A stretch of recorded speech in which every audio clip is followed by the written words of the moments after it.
All right. So by the end of this presentation, you should be able to apply alcohol withdrawal syndrome scoring systems in the eMERGE, initiate alcohol withdrawal management in the eMERGE, define benzodiazepine resistant alcohol withdrawal syndrome and the role of phenobarb in the ED setting, and prescribe anti-craving medications for alcohol use disorder, and arrange outpatient follow-up from the LHSC eMERGE. So just some stats. From 2003 to 2016, there's been a proportional increase that's 4.4 times greater in eMERGE visits that are attributable to alcohol alone compared to overall increases in the rates of emergency department visits. Men make up a greater proportion of alcohol-related visits compared to women, and there is an inverse relationship between socioeconomic status and eMERGE visits attributable to alcohol. This is a graph just showing the trends in emergency department visits attributable to alcohol from 2003 to 2016. The graph on the right is men, the graph on the left is women. Sorry, the graph on the left is men, the graph on the right is women. And you can see how although men do make a greater proportion of overall alcohol-related visits to the eMERGE, the increase in these visits among women has actually been greater over this time period, particularly in the 20 to 29 age group.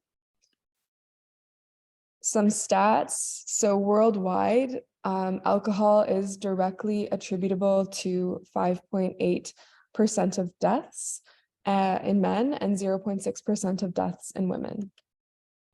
And some healthcare costs. In 2017, 5.4 billion or 41.6% of all substance use attributable costs were from alcohol. And that was just in the Canadian healthcare system. Overall societal costs associated with alcohol use exceed 16.6 billion in 2017, further emphasizing just like the magnitude of the effect on our society. We're going to go over some neuroscience real quick. So cellular effects of ethanol. So acutely, alcohol results in increased GABA effects, increased release of endorphins, and downregulation of excitatory signaling, and particularly glutamatergic signaling in the brain. With respect to the pathophysiology of the actual withdrawal, with prolonged heavy ethanol consumption, there's a downregulation of GABA receptors and an upregulation of glutamate receptors.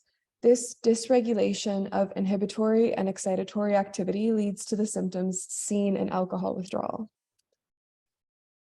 This graph also just illustrates the timeline of ethanol withdrawal ranging from mild to severe, as well as delirium tremens, which is considered to be distinct. And now we're going to go into more of the practical slides. So the first step to managing alcohol withdrawal syndrome in the LHSC eMERGE is determining the severity of that withdrawal. So we're going to go through a case. Our patient is Mallory Guinness. She's a 35-year-old female presenting to the ED with acute alcohol withdrawal syndrome. She attempted detox at a local detoxification center. She was not able to tolerate that without meds, and she self-presented to the eMERGE. She does have a past medical history of alcohol withdrawal seizures 4 months ago during an admission for an appendectomy. As you can see, her vital signs are notable for tachycardia, but are otherwise pretty stable. So the first thing that we would probably do when seeing this patient, other than quickly reading the triage note, is choosing the alcohol withdrawal module from Cerner.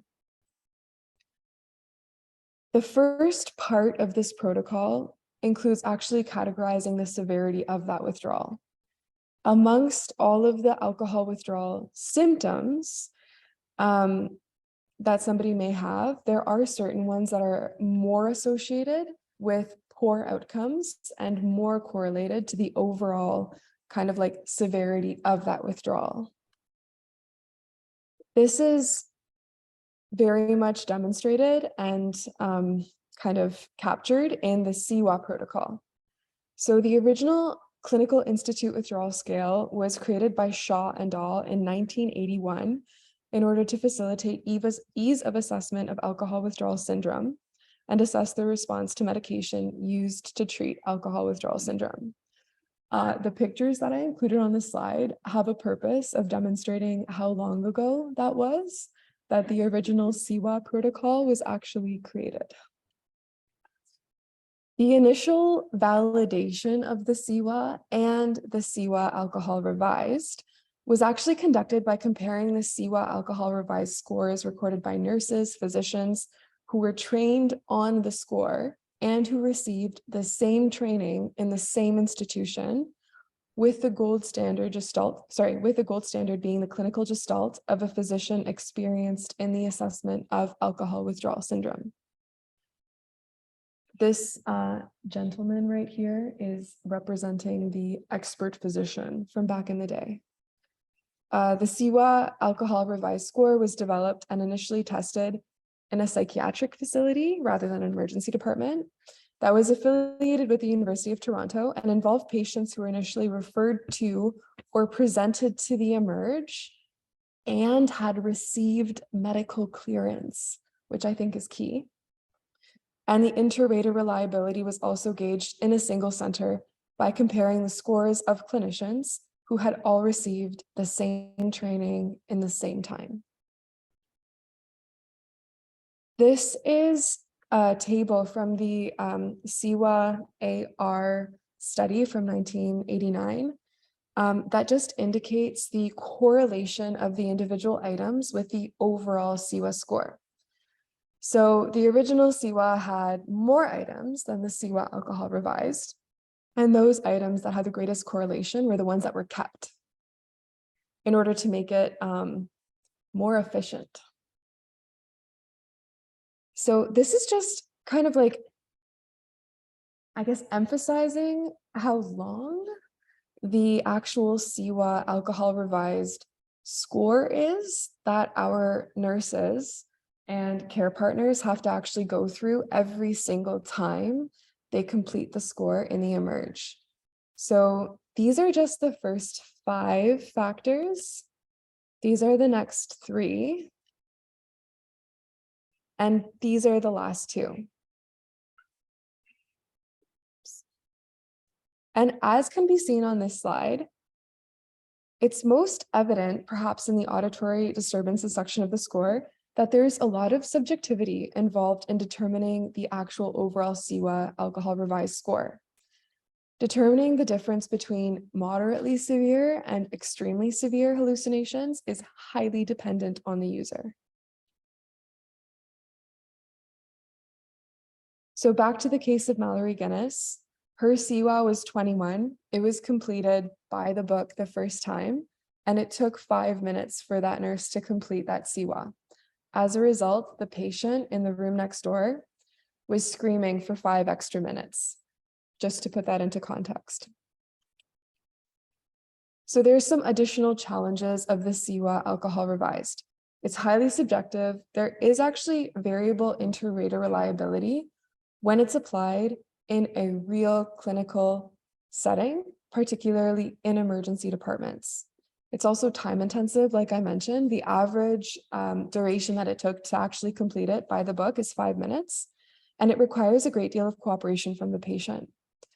The revised score was also never intended to be used to drive standing orders for the dosing or administration of medications to manage alcohol withdrawal, and it was not tested.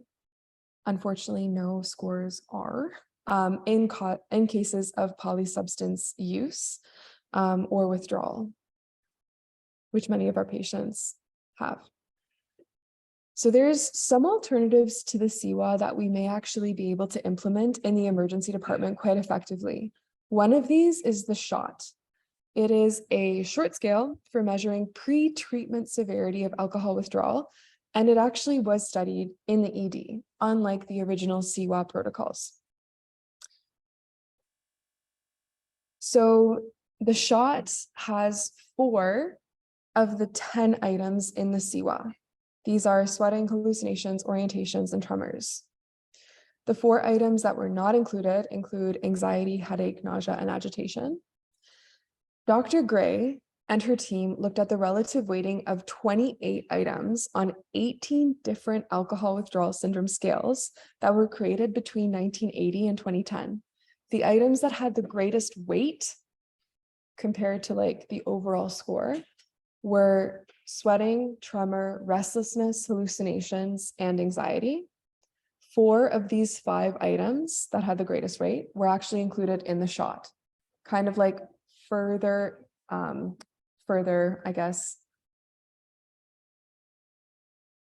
validating the creation, like the theoretical creation behind it. The shot validation study was also conducted in an eMERGE, like I had mentioned. It took place at St. Joseph's Emergency Department in Toronto. It was only validated for the initial assessment of patients in alcohol withdrawal, and it wasn't used or validated to guide ongoing management. The CWA, alcohol revised, and shot had an 82% agreement for indicating treatment, and the CWA was considered to be gold standard. Compared to the CWA, the shot was also much, much faster. It was 1 minute compared to the 5 minutes. And patients with mixed withdrawal and intoxication were excluded from the study. So there's another alternative that we can also consider. It's the objective alcohol withdrawal scale. It's not been validated or implemented to the same extent as the CWA or the shot. It may be useful in situations where cooperation with a patient is not possible. And from the original CWA-AR derivation and validation, it was determined that elements like blood pressure and heart rate were not as substantially correlated with the overall withdrawal severity as other elements included in the CWA-AR and excluded from the objective alcohol withdrawal scale because they were not objective. Although it's not ideal in situations where patient cooperation is not possible, or in situations where there may be a substantial language barrier that's negatively impacting your actual, like, your ability to have like good quality engagement and I guess like accuracy of the CWA or the shot, this is a good alternative to consider. The pause is another score that may be helpful in guiding the management of alcohol withdrawal syndrome. So the prediction of alcohol withdrawal severity scale, it's intended to help predict which patients will go on to have complicated withdrawal, which involves either withdrawal seizures or DTs. Of the people who were admitted to hospital with alcohol withdrawal syndrome, up to 20% in one study went on to have complicated withdrawal, several studies, including Maldonado et al. In 2010. Delirium tremens may result in death in up to 20% of patients, as indicated by several studies, including Cannabis et al. In 2011. Given the considerable frequency of complicated alcohol withdrawal syndrome and the marked morbidity associated with the condition, it seems prudent to screen for this, even out of the emergency department.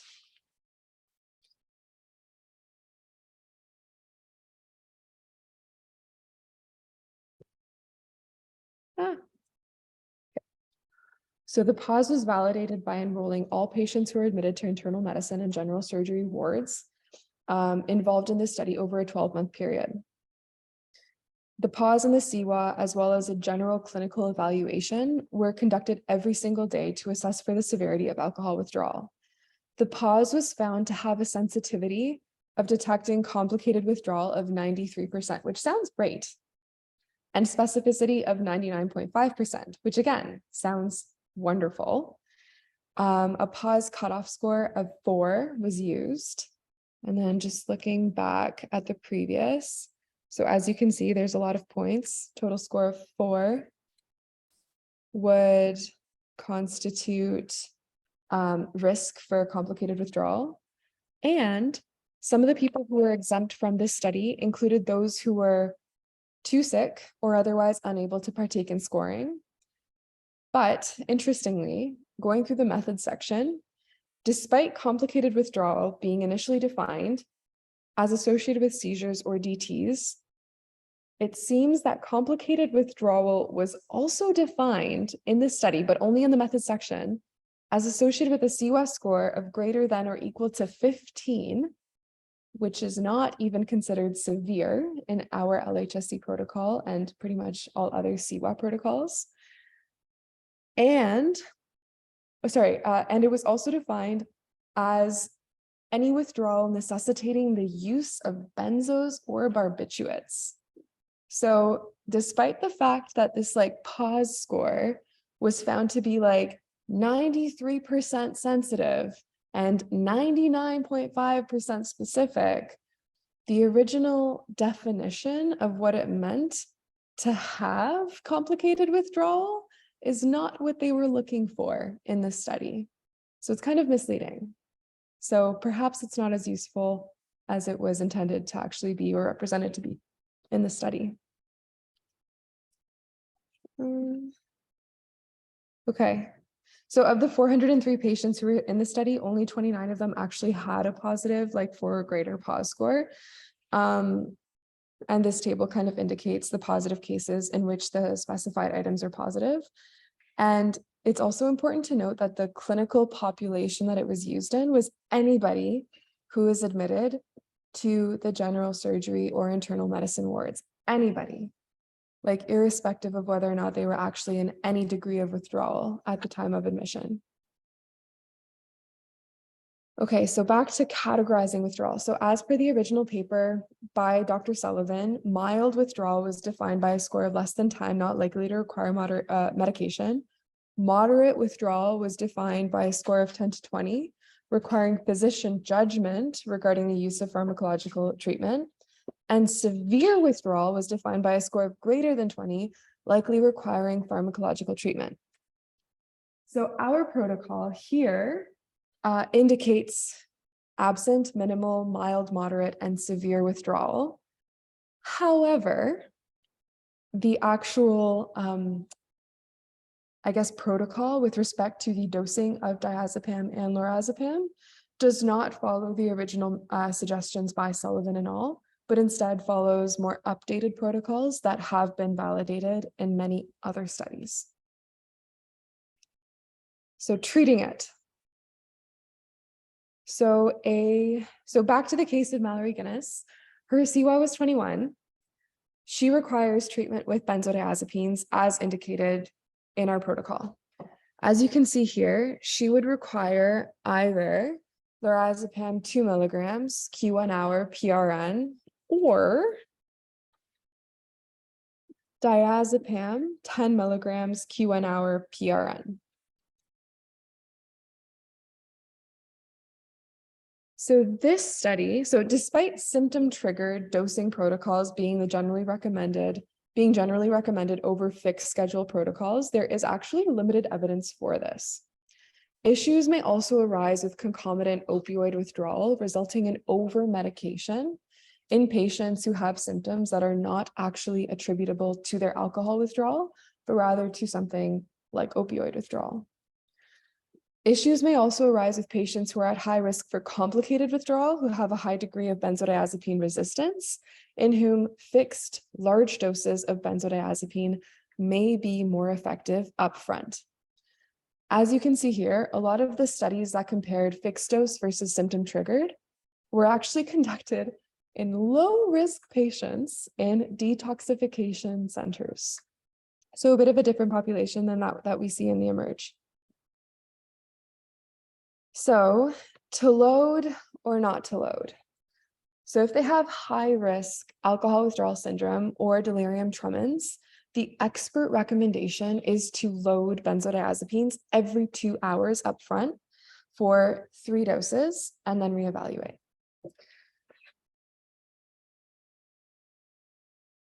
A study by Maldonado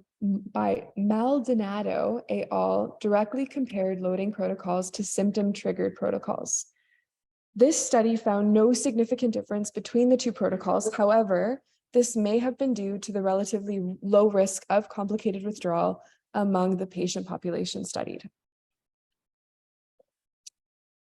Our LHSC protocol also has several safety features that are crucial in terms of safe application of this protocol to our patients.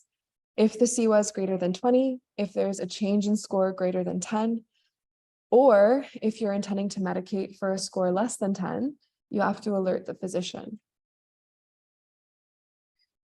Another one of the safety features is alerting the physician if there's any kind of abnormal vital signs, any hypotension, excessive sedation, or any seizures.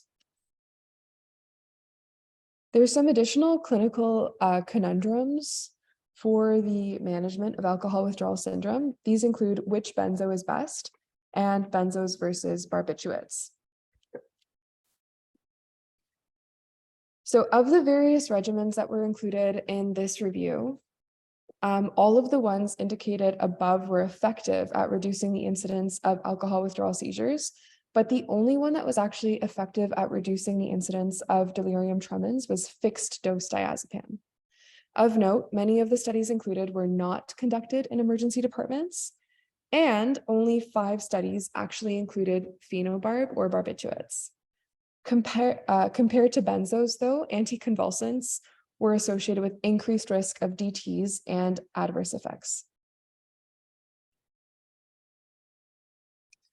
So this study looking at lorazepam versus diazepam showed that both are safe and similarly effective, but that diazepam may be favorable as it is associated with a small but significantly lower failure rate.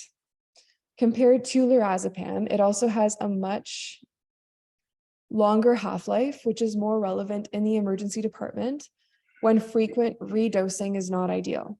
Lorazepam is also metabolized by the liver, which is diazepam is also metabolized by the liver, which is never ideal when treating patients with a history of repeated caustic liver injury.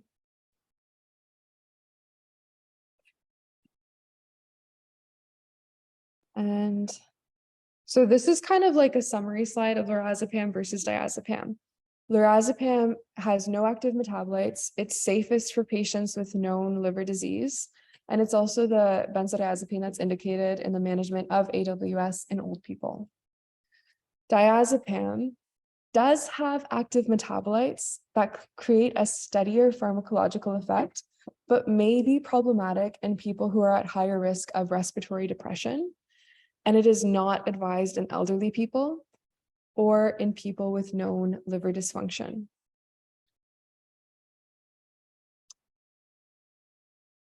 One thing to note is that all of the studies comparing lorazepam to diazepam all of the head-to-head studies, explicitly excluded patients who had a history of severe hepatic dysfunction. So LHSC protocol, again, another safety feature. They indicate the contraindications to diazepam use when selecting benzodiazepines. All right, so using phenobarb for alcohol withdrawal syndrome.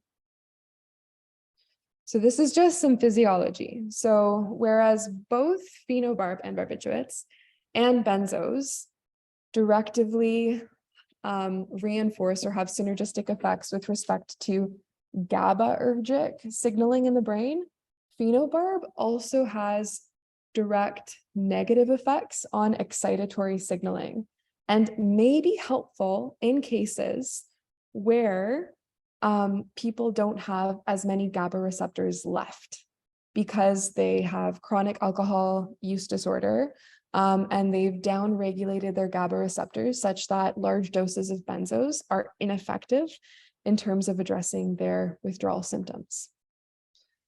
The other thing to note is that the benzodiazepines work like on a cellular level. The benzodiazepines work to increase the frequency of firing of the GABA receptors, whereas the phenobarbital actually works to increase the duration that those receptors are firing.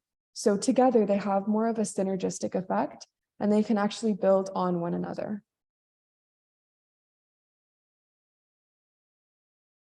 And this is just another one of those slides illustrating the effect. So when GABA is chronically downregulated, it's harder to have a big effect when you're only directly acting on the GABA.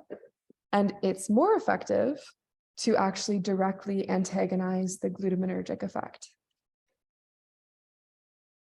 So in cases of benzodiazepine refractory alcohol withdrawal syndrome, phenobarb may have a role in decreasing progression to DTs compared to benzodiazepines alone.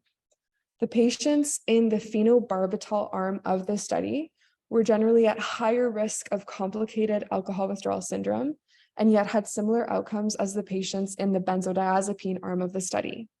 And pharmacologically, phenobarb has a fast onset and a long duration of action, kind of further emphasizing its efficacy, but also calling into question some of the concerns with respect to safety.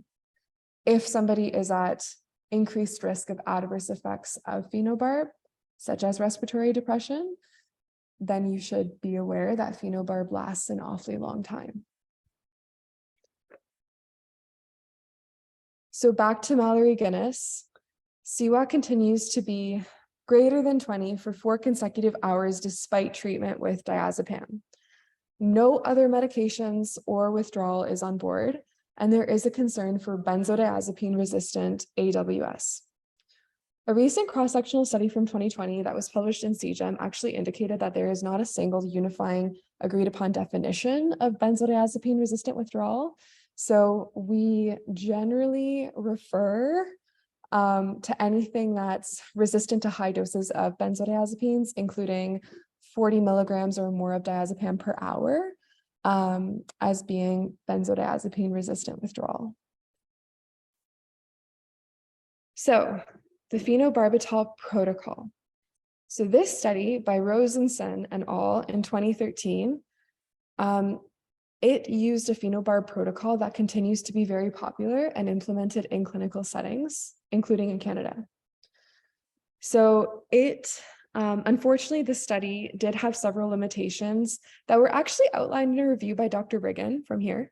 Most notably, several methodological errors, including the administration of phenobarb in the placebo group, the use of CWA in critically ill patients who probably weren't able to engage as meaningfully with the score, and a lack of clinically important and patient-oriented outcomes, including the rate of complications of alcohol withdrawal and the duration of the withdrawal itself.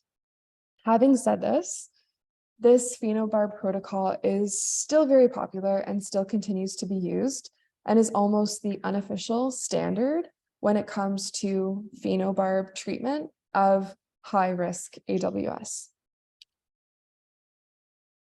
So this is a schematic from PalmCrit, and it kind of like rationalizes the pharmacodynamic effect of phenobarb that's behind the Rosenson protocol that was described in the previous slide. So 1 10 milligram per kilogram bolus kind of works to increase that GABAergic or that inhibitory signaling in the brain, after which point you can have further synergistic effects from benzodiazepines like diazepam. And you can more effectively manage somebody who is in severe withdrawal with a high risk of seizures or DTs. So this recent study on the management of AWS from 2021 does highlight some flaws that are predominant in many of the papers looking at phenobarb utilization for alcohol withdrawal syndrome. So this study is not very relevant for the emergency department, given that it was conducted on patients who were admitted to an in-hospital team, and a major difference in the number of patients in each of the arms would have led to possible misrepresentation of the results from the phenobarb arm.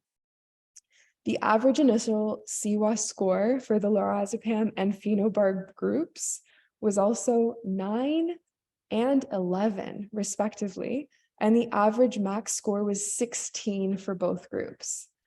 So just like a recap, that's very mild. We don't treat less than 10. And they were being given phenobarb. So we don't anticipate to actually see a major difference because, as indicated in the pharmacology slide before, it's more effective in terms of increasing the baseline GABAergic effect, such that benzos can actually have more of an effect rather than completely replacing benzos. And then this slide kind of goes over some of the, thank you. This slide goes over some of the considerations when you're prescribing phenobarb. So it's rapid oral and IV absorption with rapid distribution to tissues. It's metabolized primarily in the liver.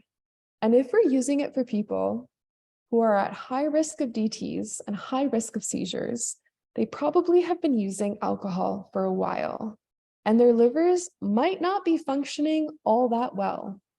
25 to 50% is also excreted in the urine. And we all remember from med school that hepatorenal syndrome does also exist, which further kind of complicates the administration and safety of this agent. And common side effects include coma, hypotension, and dyspnea. And if we remember how long of an effect phenobarb actually has, these prolonged symptoms would be concerning. The additive GABAergic effect of ethanol, phenobarb, and benzodiazepines can also have safety implications when it's being used in a not as highly monitored setting as sometimes, unfortunately, our emergency departments can be. And an absolute contraindication includes liver issues, like I said before.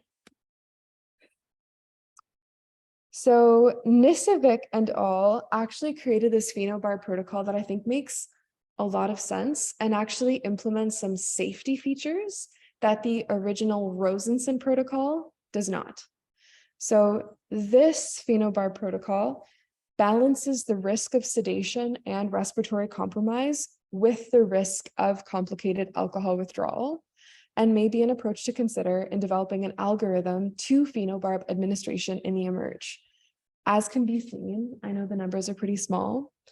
The actual dosing that you would give in terms of milligrams per kilogram depends on the risk of withdrawal and the risk of sedation.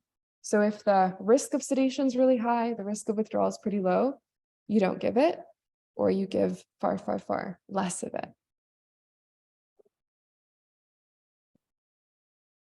And then there's some other pharmacological therapies that have also been considered, including GABA hydroxybutyrate, for which there's insufficient evidence, gabapentin, baclofen, and adrenergic agents. This is all with respect to acute withdrawal syndrome, and there's insufficient evidence for any of their use. So don't use them. And managing alcohol withdrawal syndrome in the LHSE emerge. So back to the case of Mallory Guinness, she is doing great. She's on day 3, still in the emerge, was never admitted. Now she has to go home because she's doing great. So you're going to put her on, or you're going to consider prescribing an anti-craving medication to bridge her until she can finally see somebody like somebody from the RAM clinic, like Dr. Rocker. Or see the rocket doctor, like Dr. Burney. So there was this meta-analysis that was done by Maisel and al., and it provides evidence-based overview of the first-line medications for post-alcohol withdrawal syndrome management of AUD. These being naltrexone and acamprosate. So from the emerge, the initial prescription of naltrexone would be 25 to 50 milligrams daily. It's not recommended for use in people with liver dysfunction, and it's absolutely contraindicated if somebody has concomitant opioid use disorder or is on opioids at baseline, because it will directly antagonize their effect. As can be seen from the neuroscience slide, it would directly antagonize the opioid or endorphin effect that alcohol has on us. So kind of decreasing that, I guess, addiction pathway in the brain. From the emergency department, it's also considered generally to be a safe initial prescription and medication, and it is recommended that it only be implemented after the acute alcohol withdrawal has completed. It's been shown that it's far less effective if it's implemented at the same time as the acute withdrawal syndrome. And acamprosate, it's another first-line agent. The prescription would be 666 milligrams TID. It's not recommended for use in severe kidney dysfunction because it is cleared by the kidneys. And the mechanism of action is less clear-cut than for naltrexone, but it's postulated that acamprosate decreases the glutaminergic activity that is upregulated with chronic alcohol use. Initiation after the acute withdrawal period is also recommended in terms of improving the efficacy of this medication. The prescription is 666 milligrams PO 3 times a day from the get-go, and you can just give them enough to bridge them until they see Dr. Burney and Rocket Doctor or Dr. Rocker at the RAM. Gabapentin's a second-line agent. It doesn't have as much evidence as the first two, as naltrexone and acamprosate, but it is still an option for use because it has actually been shown to have positive effects in terms of improving overall abstinence and decreasing the overall amount of alcohol consumed, as well as decreasing the number of heavy drinking days. So the initial prescription is 100 milligrams 3 times a day or 300 milligrams once daily.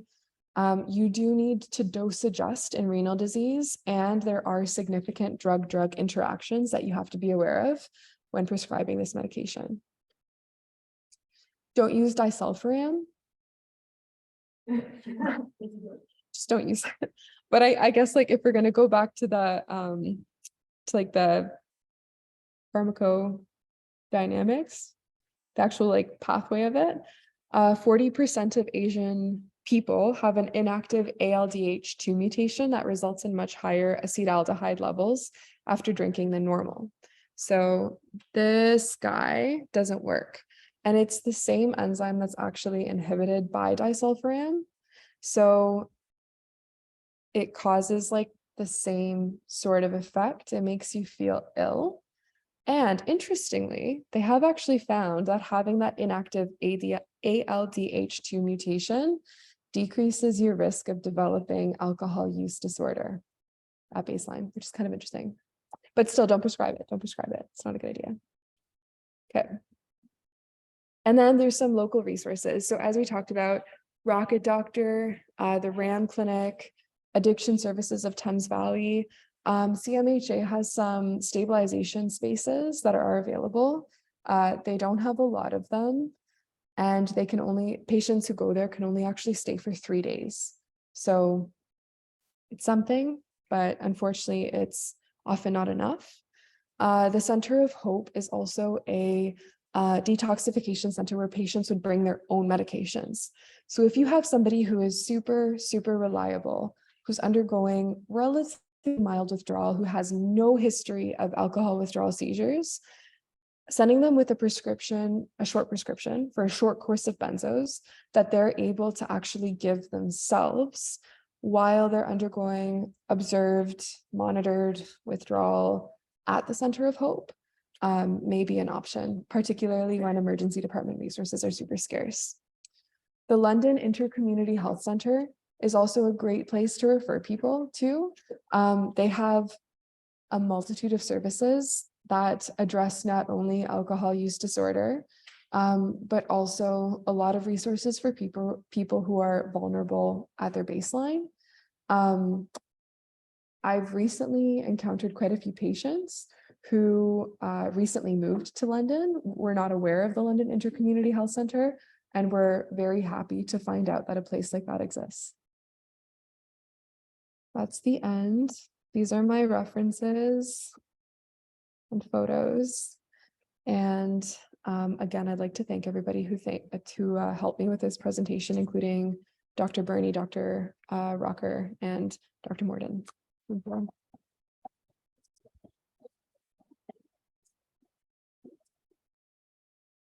And I welcome questions or comments from anyone. Yeah. Thank you so much for your story. Thanks. I was just wondering when you should cross and train yourself, who should get admitted? So that they're not called, you know, I've never been in the bar call, I feel like that would be where I'd be saying maybe this person to be in this country super long duration. But Yeah, so I think that the people who should be admitted may include those high-risk patients who are likely to need a prolonged course of medications and who are at higher risk of severe withdrawal, so CWA greater than 20 prolonged, or people who have a history of alcohol withdrawal seizures, or people who have a history of having undergone DTs in the past. Another kind of like group of patients who may be indicated for admission include those who are generally excluded from the trials and excluded from the evidence. Those include pregnant patients, patients less than 18 years old, patients with severe comorbidities, and who are older, so greater than 60 or 65, depending on the studies that you read. That's all the evidence I was able to find, just because the people who are at highest risk are also those who are generally excluded from the trials, but who seem to be admitted in the studies that I looked at. Any other questions? Yeah. Given all the evidence, medications, trials you went through, Yeah.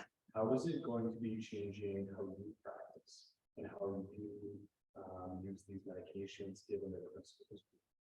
So I think that this CWA can be really, really, really flawed when it's applied to patients who have like major language barriers, as up to, I think like the approximate up to 20% of the patients that we see in the LHSC emergency department can have some degree of language barrier that would affect the accuracy of the actual score. And so in those cases, I'd probably be more likely to actually use the SHOT or the OAWS and use it. So the SHOT, because it still has those subjective elements, I would use it with an interpreter, but I would go through the trouble of actually getting an interpreter on the line and having that interpreter help me go through it. And then possibly even implementing the OAWS, so the objective alcohol withdrawal syndrome scale, for those like interim assessments where it's not feasible to get an interpreter like every hour on the hour. That would take like 20 minutes every single hour, which would be wild. And then the other thing that I would really like, that I think would change my practice, is if I see that a patient has a history of seizures, a history of DT, I'd be more likely to front load them with diazepam off the get-go. I'm not going to go based off of the protocol indicating the 10 milligrams initial dose, wait an hour, reassess. Realistically, it's going to be like 2 hours, then give another 10, and then you're kind of like chasing your tail. I'd be more likely to just like give them like 10, reassess, give another in like 10 to 15 minutes is what the study said. So reassess, give another 10, reassess, give another 10, or do bigger doses. So 20, 20, 20. Because if people are already having symptoms of withdrawal, particularly also if they have a high alcohol level, like a blood alcohol level, that's just more indicative that they're going to be able to tolerate those doses of benzos really well, and that you don't have to worry so much about sedation. And also, if you find that benzodiazepines are ineffective, considering phenobarb, but then also taking a step back and considering whether you're missing a concomitant withdrawal. Like, does this person also have like a concomitant opioid withdrawal that we're totally not aware of? Yeah. Any other questions? I think Dr. Rocker may actually have something to contribute. I don't, he's at the RAM right now, and I don't know for sure if he is available. Oh, hey. Hello. Hi. Hi. No, Hey, nothing one sec. I'm specific. gonna turn on the Oh. mic so that everyone can hear you. Oh, sure. Just let me know when you can This is hear the what I'm light. saying. Um,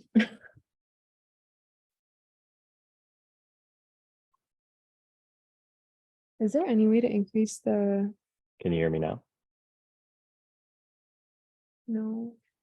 How about now? Okay, you're gonna say things and I'm gonna repeat them to everybody. It's gonna be great. Sounds okay. Actually, wait, I think I have audio. One sec. Yeah. Okay. Testing. Test 1, 2, Try now. 3. Test 1, 2, 3. Test Okay, 1, one 2, sec, 3. one sec.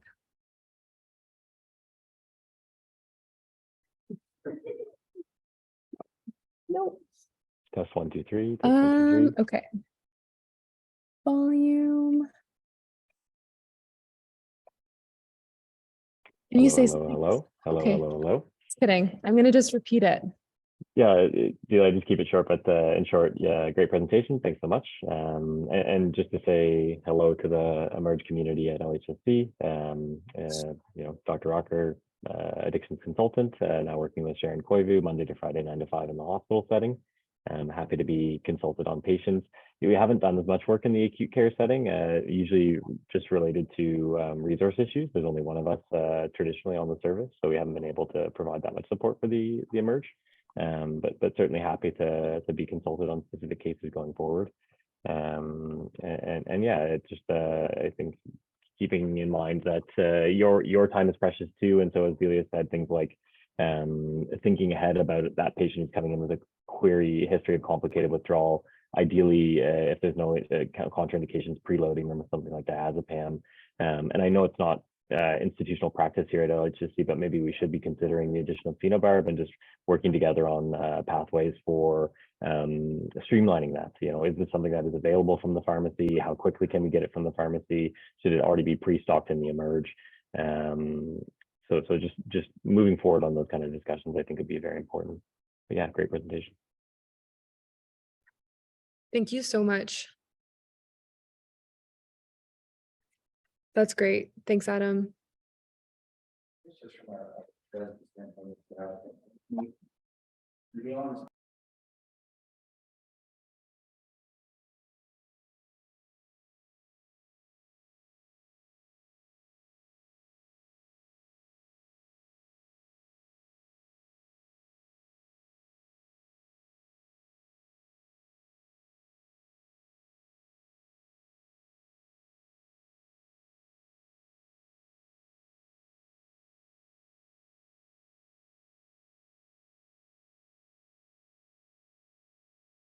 Delia, I don't know if you can still hear me, but you are muted. I just don't. Sorry. Thanks. I can use benzos. I've got a few hours. I'm pretty generous with diazepam. Yeah. And I can get them out the door to, detox or wherever, a lot of them, they don't want to stay after they start feeling better, they want to home drink.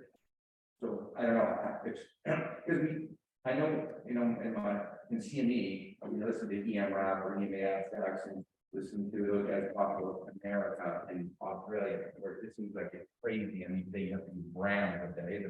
And I've never ever had to do that. So I just don't know whether it's that seen or how often they admit people to alcohol. I don't see it. I don't see it right now.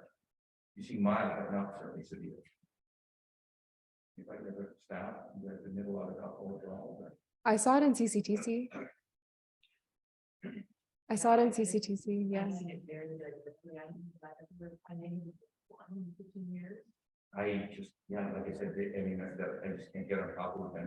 Like I said, you read it over here, but you ram the day, and like, I've never got beyond like 100 or something like that. So I don't know.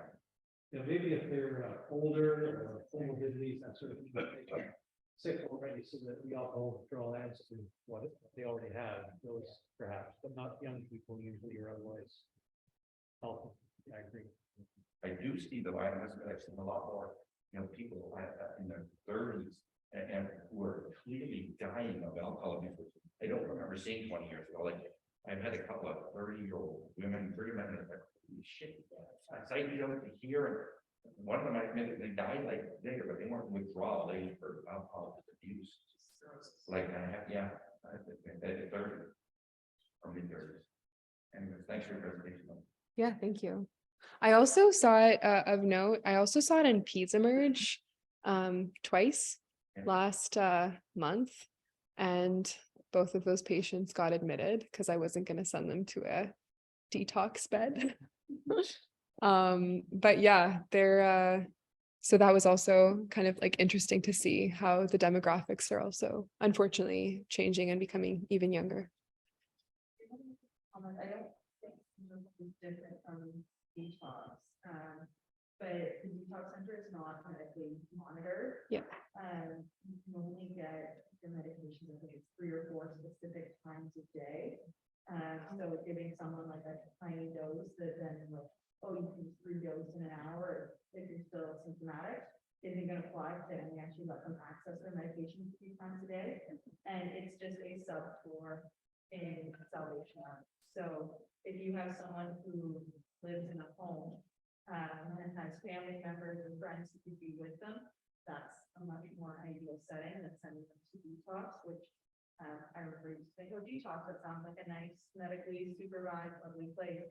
It is a floor in Salvation Army that is just more locked down and you're not taking medication 3 times a day or 4 times a day. I have also heard, I did an addictions medicine block last year, and having spoken to people who actually went to Center of Hope for detox, their experiences, I only spoke to about 4 of them, but of the 4 that I spoke with, small sample size, unfortunately, their experiences were quite negative. Yes.